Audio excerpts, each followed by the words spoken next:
Hello and welcome to A Day with the Car Driver. I'm Scamp. And I'm Day. And I now have video editing software. So hopefully we can get these up on YouTube now. And then we'll get loads of readers, listeners. And loads of people saying things like, SJWs, Anyway, and this time... and then at the end of the video, the next recommended video people will get will be like, hey, have you considered Nazism? Well, it depends what else they... Look, I hope that our viewing algorithm will give us some more. But it's anime. Anime can sometimes give you... Anime usually just gives me videos of cats, I guess. You know, my favorite, right-wing anime video ever... Or it's not really... You have a yes, scale. Yes, because it's, okay, it's the only one I've ever watched, because it was this person who was... absolutely delighted, a climate change denialist, because in Strawberry Panic, in one of the scenes where one character is attempting to assault the other, they bring up global warming, and they're like, how do we know it's true? And they give this whole thing that it's like, it's not true, it's just a conspiracy. And it's very bizarre, because it's in the middle of just... a trashy I mean, Yuri. it's kind of a trashy Yuri series, but it's weird. You can find it, and there's this one guy on YouTube, he's so happy, he's like, look, they know the truth. The Yuri animes know the truth. Yep. Anyway, don't think there's any Yuri anime this season. It's the fall 2011 anime season. Unless there's Yuri and Fate Zero. There must be Yuri and Fate Zero. I mean, there's plenty of people who watched Fate Zero and were like, yes, Yuri. Like me. I think Saber and Irisfield is the ship. Oh, yes, absolutely. Yeah. But I think that might even be more of a main series Fate thing. Is it? I don't know. Well, I don't think she's alive in any of the other Fate series. I think she's alive in all of them. Spoilers. I think she's alive in all of them. Is she? No, she's not. Isn't she a kid in the... No, you're thinking of the little one. The kid. Oh, I thought they were the same character. That's her kid. I thought they were all like the same character. No, she's like a clone of her. As you can tell, we are not necessarily hyper... I have a life, so I don't know everything about Fateverse. And I also... Now that I've insulted half the people watching. The Fateverse... This was when the Fateverse was already kind of... It never fully caught on in Western fandom. In part because, it was popular, but, the Fate series, original Fate Stay Night wasn't that good. Yeah, although I will go out on a limb here and say I'm not entirely convinced that any Fate series has been particularly good. I think Fate Zero benefited from high production values. High production values, but the series was quite big, wasn't it? Oh god, it was massive. It was massive. I mean, a lot of people like me ended up watching it who never really had any interest in that franchise. I mean, part of it was there was still a fairly vocal Fate fan base that existed. Yeah. Part of it is Butch Gen having come off of Madoka, what his name was. Well, and the fact that it was at UFO table or UFO table or those tax dodgers if you prefer. That's certainly... Yeah. And the novel had been... The people who had read the novel who said it was really good. And then Fate Zero came out and it opened with people walking around in circles. See, I don't have issues with that approach, but I do know a lot of people do. But I also like very dry things, so I'm someone who's inclined to... not dislike something over that to begin with. I mean, my opinion with Fate Zero is the same as always has been, which is that if you cut everything out of the series, apart from the rider and waiver segments, that anime would be so much better. I liked the first season quite a bit. I didn't like when it switched over to really leaning hard into, what's his face? Kiryu? Is that his name? Yeah, that's I don't remember their names. They're all kind of the same. You kind of lose track of them a bit. Yeah, I didn't... You like Saber on a motorbike. Yes, and I liked Saber and Irisfield. Yeah. And I liked every scene involving Gilgamesh draping himself sexily over things as he's pretty much trying to seduce Kiritsugu there. Yeah.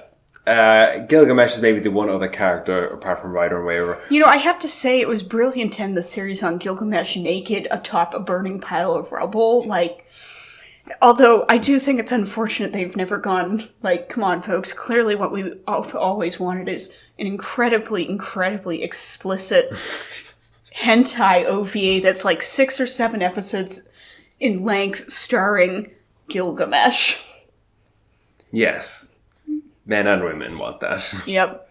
Anyway. Hey, I'd sleep with him. I'd kick him out of my bed right after, but I would sleep with him. I think he'd be the one kicking you out of bed, let's be honest. Excuse me. It's Gilgamesh. No one kicks Gilgamesh out of a bed. Gilgamesh in later Fate series doesn't have his powers, so yes, I wouldn't kick that bitch out of bed. How dare you kick the... He just like summoned 1,000 feet and they all kick you out of bed. Yeah, but that'll never top Gate of Booty Lawn. Gate of Booty. Yes, that's what it was. We'll get to that in a later season, though. Yeah. Anyway, enough about... I think we've kind of exhausted that topic. Yes. The upshot is Fate Zero, it's pretty solid. I don't really like the second season. It was huge. You don't really like anything but Ryder and Waver. Yeah. And, yeah. I really, really like Ryder and Waver, though. I know. They are dynamic. Their story is fantastic. But yeah, don't have much time for the rest of it. But yeah, it was pretty... And as I think we said this in a previous podcast, Fate Zero is the reason why... Oh, it absolutely is why Fate came back as a thing. And why my timeline is full of horny Fate tweets. Oh, God. Yeah, I noticed someone saying, like, never did I think I would have to block things like Arthur and just, like, random historical figures. I have them all blocked as words on Twitter because I'm sorry, folks. It's great that you're enthusiastic, but I'm tired of seeing all this ass. How could you get tired anyway? Speaking of ass. Oh, you gotta let me talk about this one, though, because, boy, did you call it wrong. I did call this one wrong. Can you blame me? Yes, I can, because I looked at it, the promo images, and I was like, this is gonna be crap. It had the director of Death Note, a bunch of the writers behind Code Geass, although, in retrospect... all I had to look at was the promo image, and I knew it was gonna be bad. The promo art looked cool. The promo art featured the completely personality-less, pink-haired girl... We didn't know... sprawled backwards, positioned entirely as sex object. We're talking about Guilty Crown. You remember this difference. The show that I'm going to... When my darling husband dies, and I have to get him a headstone, it will say, remember how he thought Guilty Crown was going to be good? It was all my fault. I think I got so many people hyped for that series back before it came out. Which made its ultimate... utter collapse. God, that show was so stupid. It looks great is the annoying thing.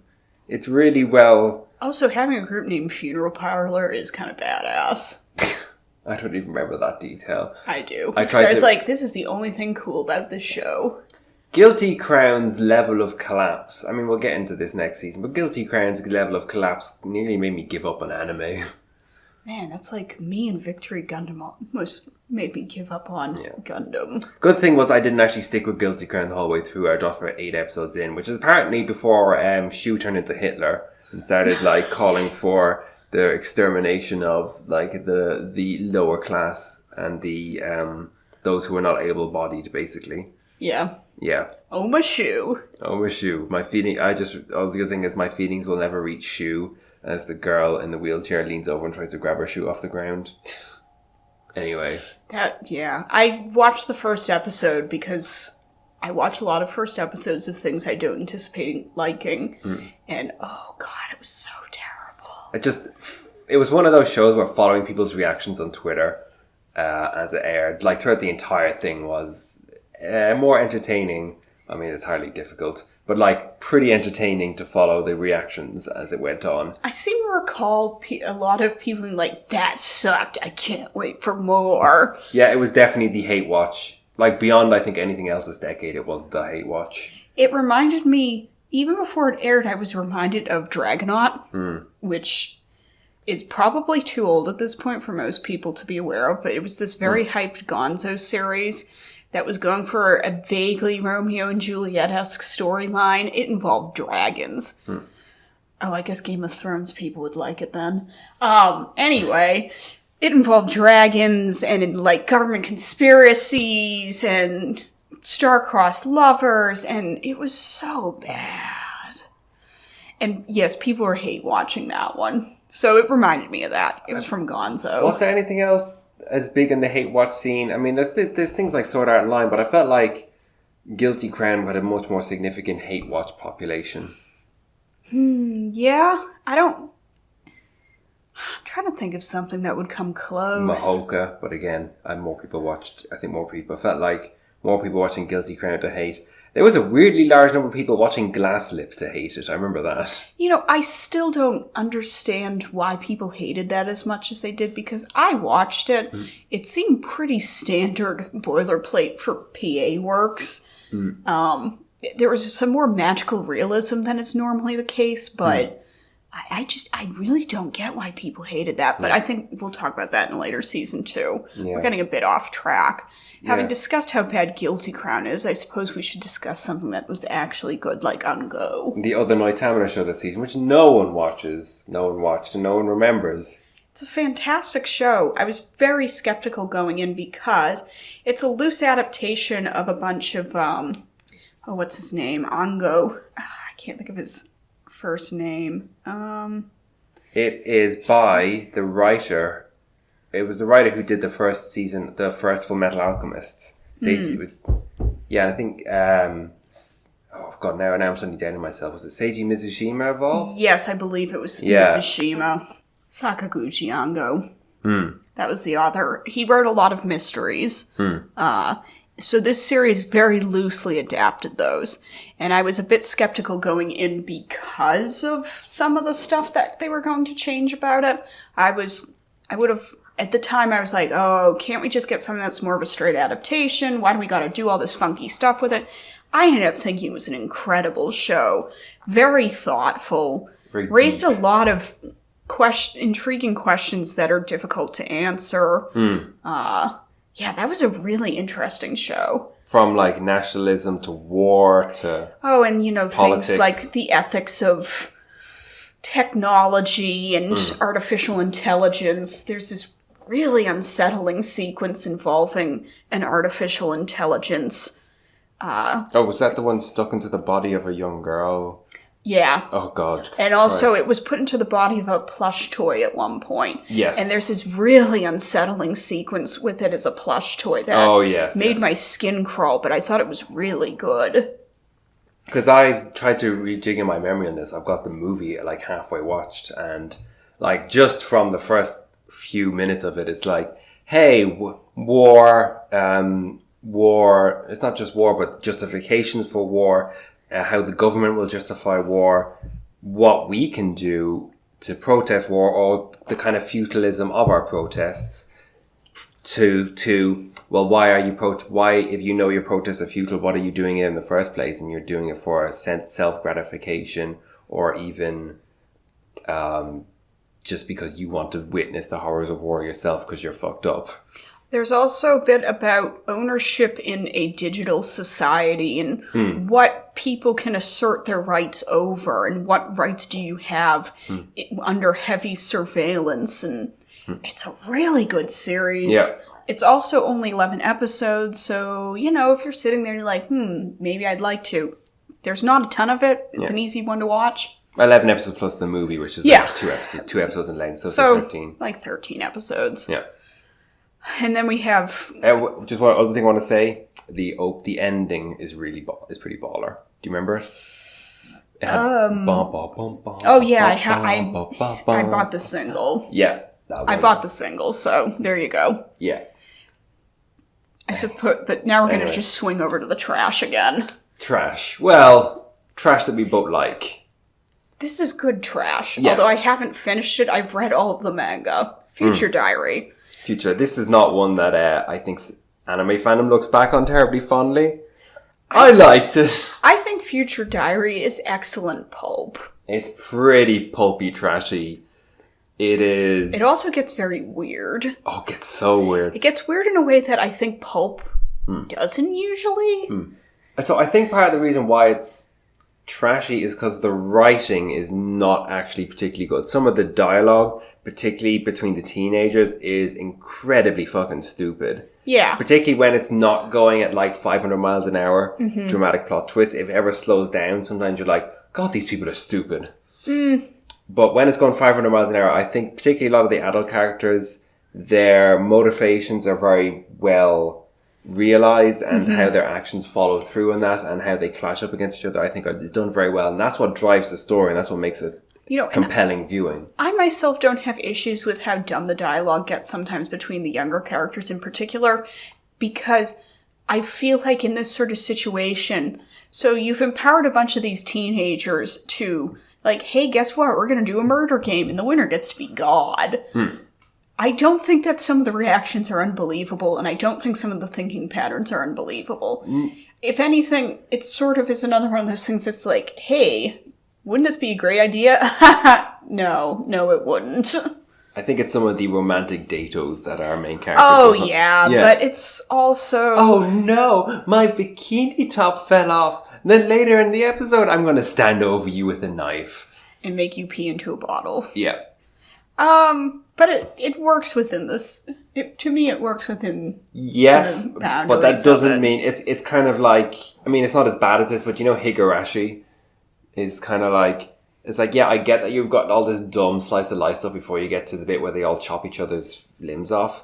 But that doesn't mean that this isn't fucking painful to sit through. Yeah. Future Diary is not that bad, but... Also, it takes up a lot less time in Future Diary. And than in Higurashi, yeah. Yeah. Also, since one of the driving forces in it is like, hey, remember how you thought it'd be great to have this person who's completely obsessed with you and only lives for you? Yeah. Yeah, let's give her a knife. Yeah. And see how that goes. And then make her, and then people were like, yes. Which is the unfortunate. They're rather large. She is still the Yuno is still the Yuno face. Gasai. She's the face of the yandere. Yeah. But it's not for everyone. No, it's trash. A lot more people like Chihaya Furu. If we're talking about my god, talking about a leap. Yeah. We're talking about something that was like... Oh, now I'm kind of like imagining Chihaya Furu crossed with Future Diary. Is it the Future Diary? What if Karuta decided who was going to be God? What if they had knives? Oh, so they've got to stab the thing and people keep stabbing each other in the hands and it's like... Well, they're still slapping stuff, but you know... Oh. Anyway, whatever. We can talk about Chihaya Furu. We can become classier.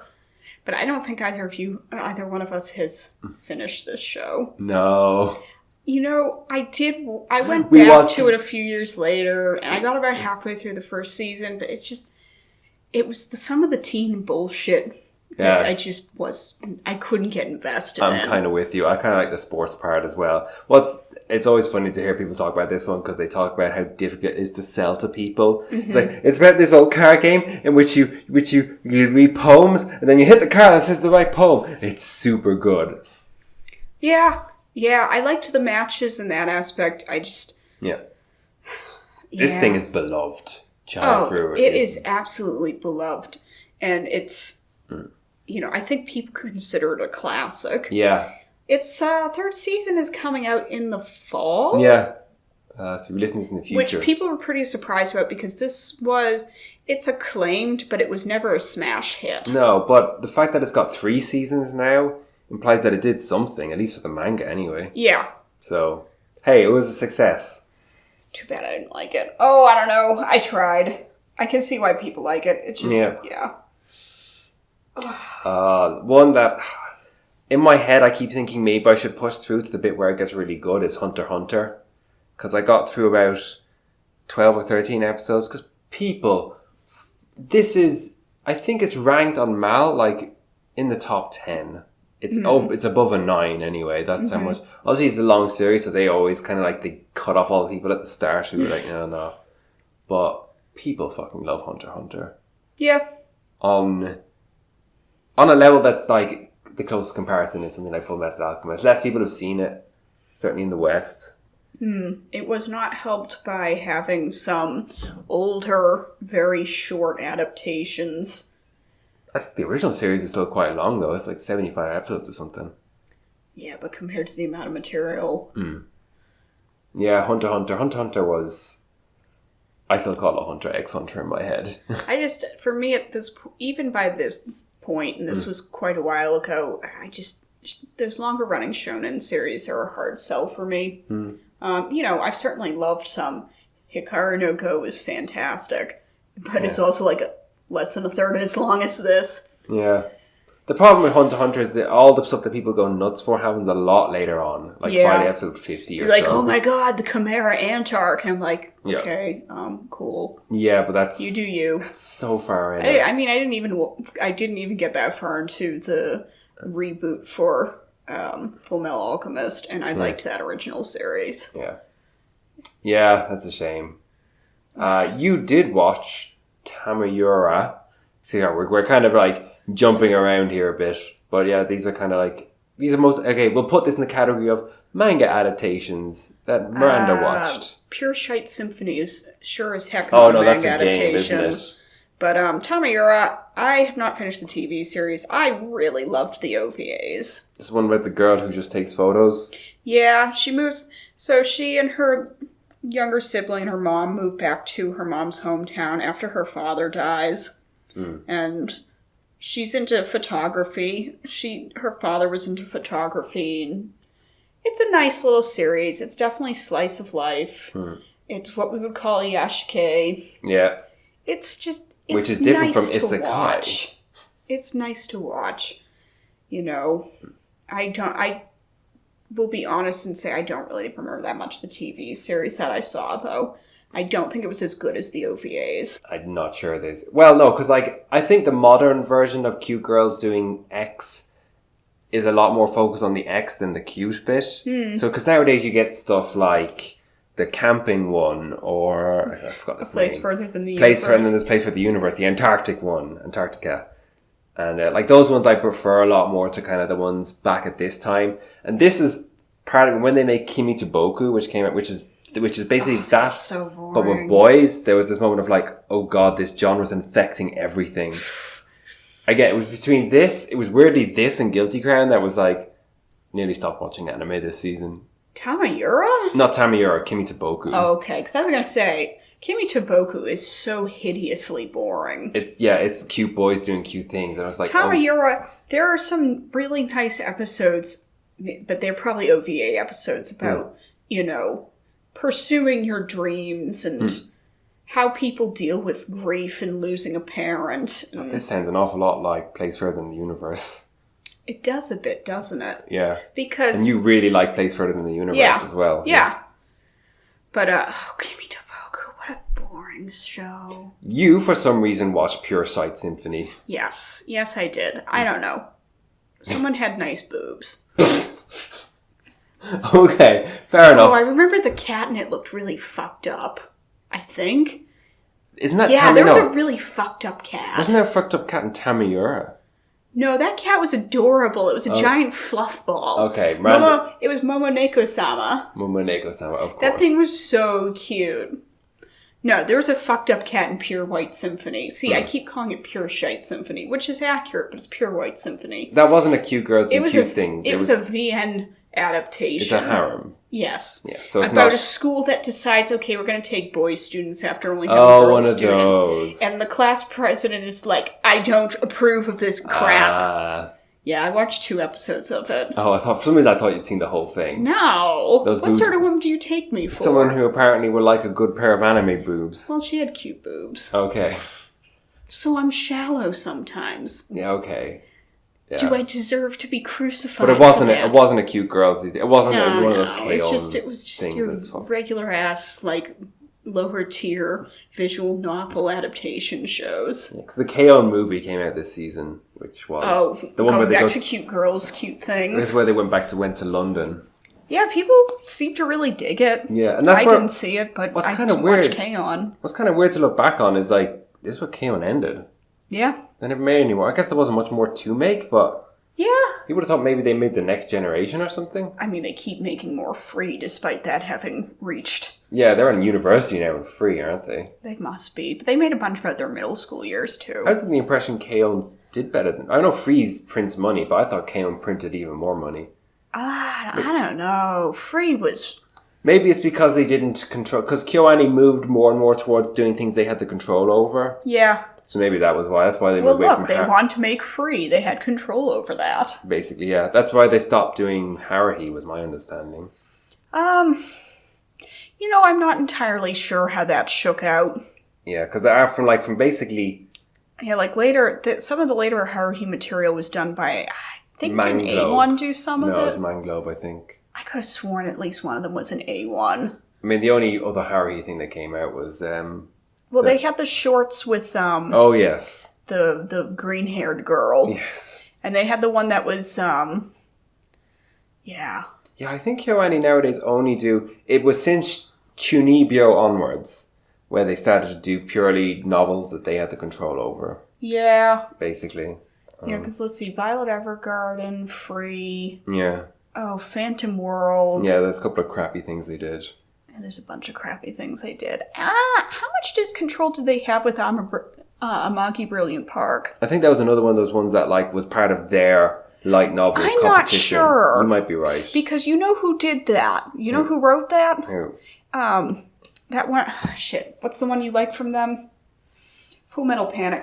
Did that. No, but he has a big relationship with the people from KyoAni. Yeah, I guess so. Yeah. Anyway. Yeah, there was... What was that other movie? Yeah, because there wasn't much movie. The only other movie that's kind of worth mentioning this season... It's The Princess and the Pilot, which at the time was a some people mild liked. hit in Western fandom. I'm not sure many of you mentioned Princess. I didn't think it was very good, but I don't know.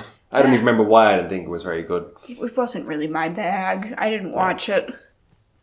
Anyway, back to TV series. Things that did well? Not even... this was stuff that... In a different world, these things are huge. Well, The Persona 4 anime... that did very well. It did very well. But also... There was a bit of... not a scandal, because that's the wrong way of putting it, but there was a bit of upset in the West over its release. Oh, well. Because when it was first released in the West, there was no sub version. They released it dub only, and it had to do with reimportation fears from the Japanese side. Oh, yeah. And a lot of people were really pissed off. Atlas are very weird about stuff. Atlas are very weird about it, because Atlas were the ones who were banning people from streaming Persona 5. And yeah, so part of the license was you can't release a Blu-ray of this that has subs. You can only do a dub release. And I remember because, too, from the Western side with fans, there was a lot of confusion about why this occurred. And a lot of fans were like, oh, how dare they, the licensor, release it this way when it was... Yeah. They couldn't do it otherwise. I think it also was a little bit on the expensive side because I don't believe it was done as single discs. I think it was a box set release only. And also it had terrible animation. Yeah, I know I watched the first episode, but I didn't get past that. I'm not a Persona person, so... I've played Persona 3. For some reason, that is the only one I've played. I did see 5 or 6 episodes of Persona Trinity Soul. Oh dear, yeah. The thing about the Persona series, I think because people hold it up as this great masterpiece in storytelling in video games, and it's not, it just has good character writing. The characters are very solid, they're very fully fleshed, they have dreams and goals and fears and so on. And that translates reasonably well to the anime, but the actual writing and the story are not very good. They're not, and it's also a lot less progressive, because it's it has a character who is gay, sort of. It has a character who's trans, sort of. But the sort ofs are the awkward part of it. It's how progressive are these actually? Yeah, it's a failure to fully commit. Yeah. Also, aren't they the same studio that did that Catherine thing? Oh, yeah. Which I know about Catherine the controversy. Yeah, they're not... The Atlas are a lot less... So because they were one of the few representations at the time, people held it up, and because people always give Japanese developers more credit sometimes. They sometimes give Japanese developers more credit for progressive attitudes that they think they see rather than they actually deserve, I feel sometimes. That's especially true of the Persona series. Yeah. Again, I am on board with the characters. The gay guy... The guy who's sort of gay, but maybe not really. Maybe he just likes cute shit. I actually think he's a really good character. He's really entertaining. I like Chie like everyone else. I also I like the characters in that show. But yeah. I remember watching the first episode as someone who had no experience with it, that it felt like I was stuck on a single rail, if that makes sense. What? I don't really get it. I don't know. I mean, if part of the whole point of the video game is being able to make choices, right? Oh, yeah. It felt like I was being very constrained. Also, didn't they make the weird choice of, like, the way they handled the player character? I seem to recall the way they handled it in the TV series was kind of weird. It was weird and it worked. Okay. It actually worked. I didn't dig it. Yeah. Anyway. Here's one. Oh, I feel like we're not really flowing well, but I don't know how to with these shows. Well, this one is... Fibrain. I have to tell my anecdote about Fibrain. Oh, yeah. So Fibrain was kind of a cult hit in Western fandom. Quite small cult, but very small, but the people who were into it were really into it. And I ended up watching the first 2 seasons. Wow, you watched it all? Isn't there a 3rd season? I mean, I've only seen like 2 episodes. Yeah, I watched the first 2 seasons. Fibrain the premise is like, what if puzzles could kill you? So it's sort of like Yu-Gi-Oh! It's time to... It's about, there's this boy and it's like, oh, I have to solve this puzzle that killed my parents. It's kind of silly. It's very entertaining. Yeah. I felt like it wore out its shtick a bit after 2 seasons, but... Didn't it I think it aired in like the... Oh god, it was in the... Educational block. NHK's educational block, I think. Yeah. So, my story about Fibrain, though, is being at Anime Boston in... Let's see, I think it was 2013.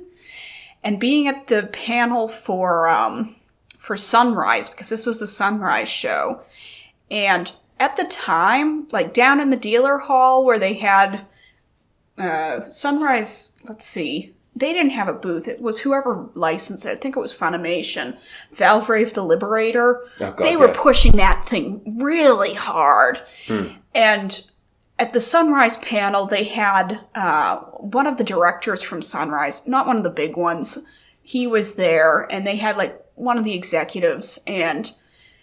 They were polling, they were like, oh, how many of you seen Valvrave? And, people raised their hand. Then they're like, somehow Fibrain came up and they raised their hands. And I'm telling you, they were floored that anyone had seen it. They were absolutely shocked.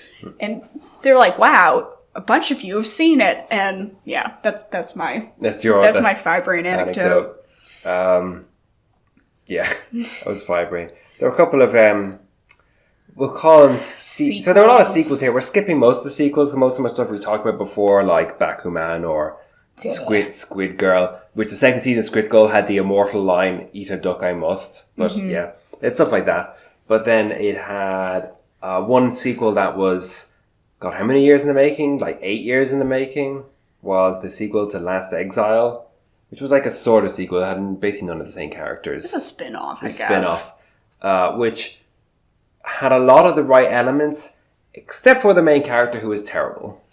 I didn't see it because I didn't actually like Last Exile in the first place. I really, really like Last Exile. I think Last Exile is basically a glorified harem series, but that's...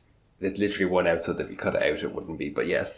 It's more than one episode. I've rewatched it fairly recently. It's more than one episode. Anyway. Both the other pilots, the pilot and the navigator, end up at the Hots room.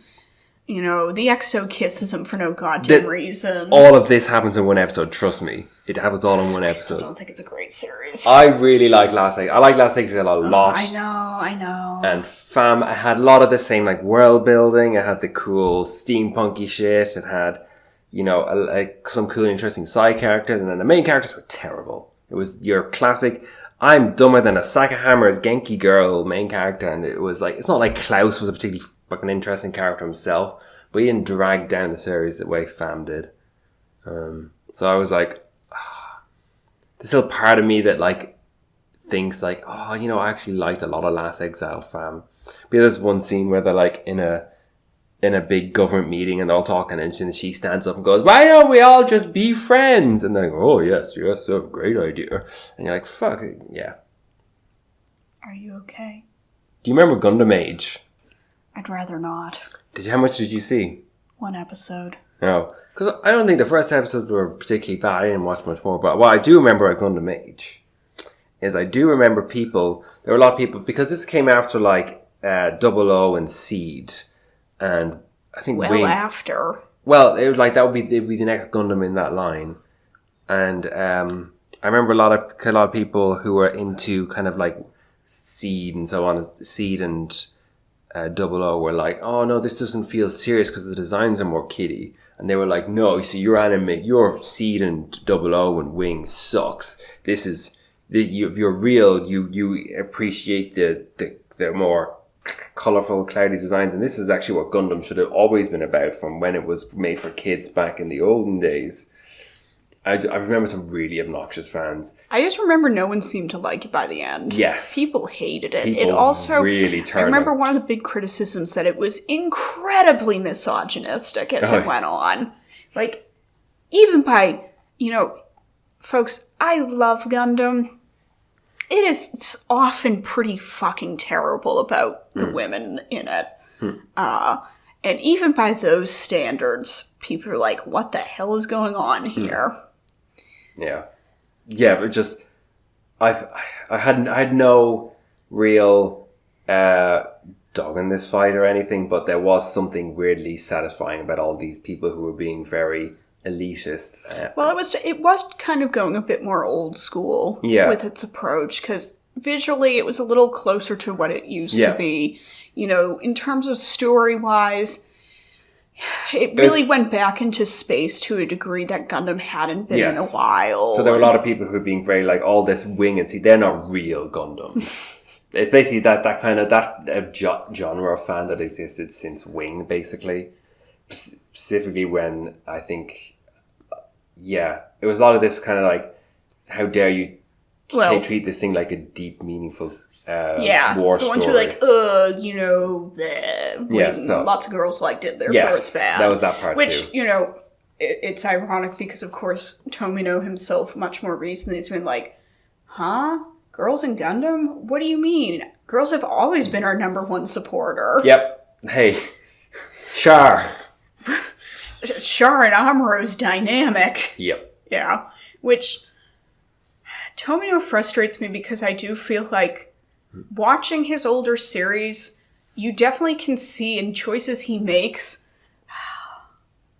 His sexism frustrates me because you can clearly see that he thinks that women's stories and lives matter, which is why you constantly see like little kids on these crafts of war, and you have whole sequences devoted to like food. Yeah. But it's the sort of like, you think these stories matter while also totally not getting women. Yeah. And I do find that incredibly frustrating about his work. But I don't think Tomino's even involved in Age. He's not involved in Age at all. Yes. His next involvement was with the TV series was Reconquista. Yes. Because he had nothing to do with Unicorn, which is kind of running at this.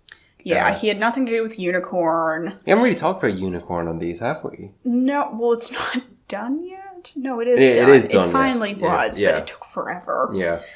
We'll have a Gundam section. I guess around the time Origin comes out, we'll have a big Gundam talk. Yeah, we'll have to. Because there's like Origin and Thunderbolt. Because I have lots of opinions on like Origin and Thunderbolt and Unicorn. I really would like to go back and actually watch Reconquista. I know everybody says it's a mess, but I still want to watch it. Okay. I did like it visually quite a bit when I saw. So that's why we're going to move on to OVAs. Just a few random OVAs that came out this season, such as the start of the This Something Can Something.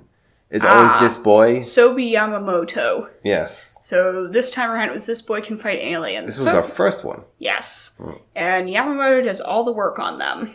They're like these small yaoi OVAs that she did a bunch of them, and they were like, had a little cult following, basically. Yeah, and in fact, she eventually did get, as part of, there was a period in time where they were having, like one season they had these shorts that, it was like each one got 4 episodes, and they ran in the same block.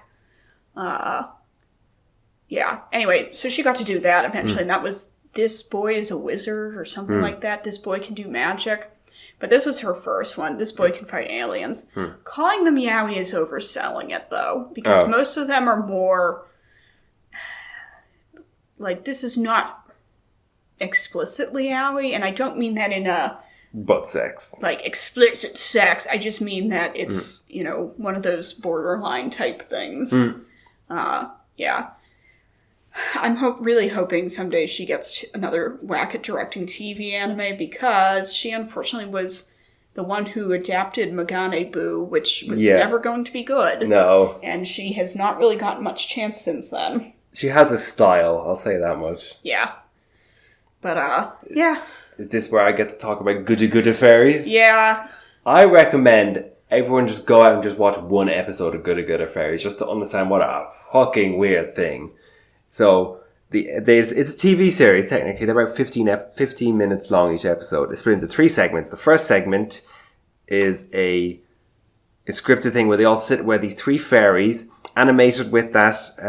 terrible 3D CG. Not the terrible 3D CG you're thinking of. The stuff they used to animate those weird Hatsune Miku mad videos where she mouths over some weird meme song. Like that stuff.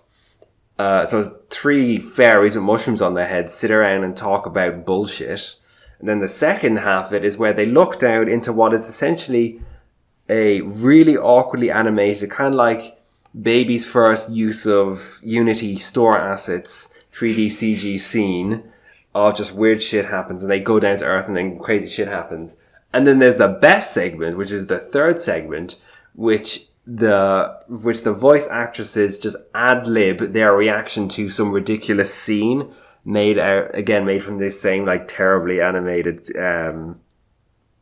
Unity store asset. They're not actually Unity store assets, but like that level of low quality of some nonsense of like a lady in lingerie flying on a flying tricycle or something, or a naked man spins around in a circle, and then they've got to like voice dub over that of what they think is happening in this scene. But because they're ad-libbing it, they break down to giggles, they break character by accident, they accidentally refer to each other by their real names, they like critique each other's like attempts of saying it. They fail to get each other's jokes and then like have to spend a few minutes explaining it to each other. And then they all break down. And then they over animate over the voices later on with like facial expressions and everything. It is so strange and I kind of love it. Give Good Fairies a watch. It is. They keep making stuff from the Good line. Universe. The Good universe. It's literally Good GD fairies. Fucking weird, and I kind of love it. And I will be the person now who says, I tried it and it just did not work for me at all. So if it doesn't work for you, that's okay too. I'll admit I did kind of usually fast forward to the final segment. I just remember you being like, oh, you've got to watch this. And you were really like, excited and getting me to watch it. And I was like, okay, fine. And I'm sitting there and you're like, well? And I'm like, I'm glad that you like this, but... Yeah. And I think the other OVA really worth mentioning this season is this was when Kyoso Giga, the first OVA came out. We'll talk about Kyoso Giga more when the TV series comes out, because this OVA is like a 1-episode kind of nonsense. Yeah, people didn't really like it. I think, it was wild and colourful. People were intrigued, but they didn't think it was good. Yeah, that's a good way to describe it. Yeah. But yeah, we'll talk about Kyoso Giga when it comes out. And then... there's a few more TV series we have to run through very quickly. Like, hey, remember Shakugan no Shana? Well, it got its final season this season. Which... yeah. It felt like its time had passed. Yeah, well... Haruhi stole its thunder, really. I mean, you say that, but just consider the fact that we're recording this while Index is running through its 3rd season, or did it just finish? Anyway... what else? Index has had a longer lifespan than Shauna did. Index is maybe one of the light novels that had the longest lifespan, in retrospect. Maybe Sword Art Online, but actually... I don't know. Yeah, I mean, Sword Art Online is how much younger than Index, though? Only about 4 years younger, yeah. There was also Horizon in the Middle of Nowhere, another light novel adaptation, and one that I remember even now people are like, no, it's really deep because it's its prologue is like 20,000 words long. It was a 1,000-page prologue which sets the detailed lore of the world. And then when you watch the anime itself, it's like, wait, this is nonsense. Yeah. So, next time someone tries to tell you that a light novel is really deep because of something that doesn't really matter, yeah. You watched Haganai. I watched a decent bit of it. This was I don't have any friends, I don't have many friends. Yeah. Depending on, I don't know how what they ultimately went for in the official release, but I watched a weird amount of this.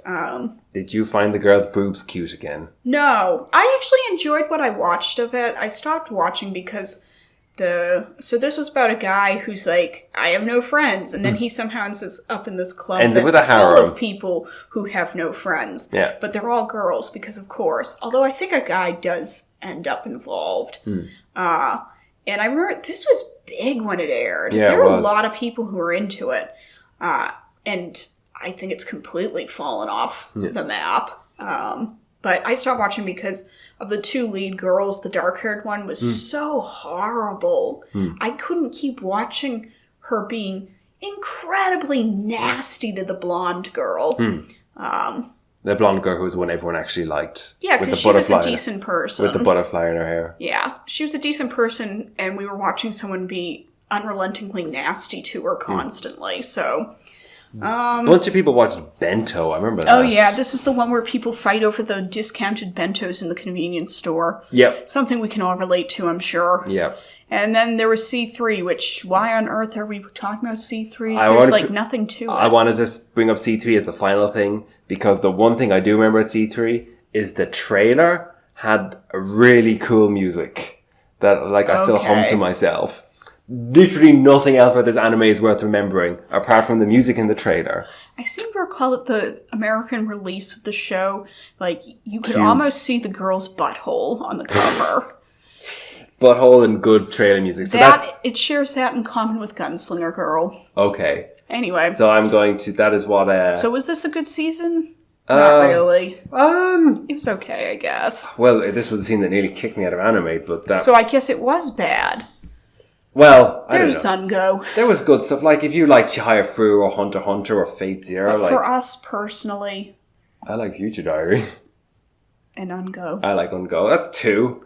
It's better than nothing. I had Good Fairies. Anyway, folks, the upshot is anime. It happens to you. And we're going to play out with the music from that trailer because it's actually really good. Oh my goodness. Anyway, bye. Bye.